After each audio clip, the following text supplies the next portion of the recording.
In today's video, I'm going to teach you how to freely move pictures anywhere in Google Docs. If you've ever tried to drag an image in a document and it wouldn't budge, it's usually because of the text wrapping setting. Once you change that, you can move and position pictures exactly where you want them without fighting the layout. Start by clicking the picture to select it. You'll know it's selected when you see a border with small blue squares around the edges, and a compact toolbar appears right below the image. That toolbar gives you quick controls, and it's the fastest way to adjust how the picture behaves with text. Next, open Image Options. You can do this from the little toolbar beneath the picture, or by clicking Image Options in the toolbar at the top of Google Docs. This opens a panel on the right side of your screen where you'll find controls for wrapping, size, and precise positioning. If you don't see it right away, make sure the image is selected first. Under Text Wrapping, choose Wrap Text or Break Text. By default, images are often set to be inline, which means they act like a giant character in a sentence and can't move freely.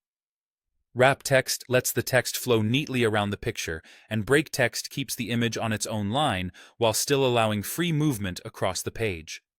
Either option will unlock the ability to drag the image to where you want it. Now, simply drag the image to any location on the page. As you move it, watch for alignment guides and margins that help you keep layouts tidy.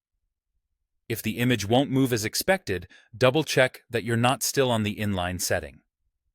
If the picture feels too big or too small, resize it by dragging the corner handles.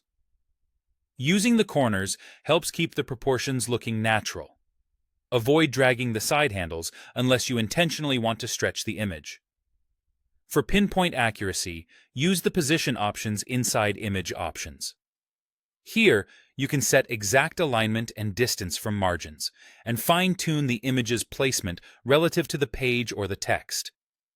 This is especially helpful when you want consistent spacing across multiple images or a polished, professional layout. That's all you need to freely move pictures in Google Docs. Select the image, choose Wrap Text or Break Text, drag it into place, resize from the corners if necessary, and refine with position options when you need precision. With these settings, your images will finally go exactly where you want them.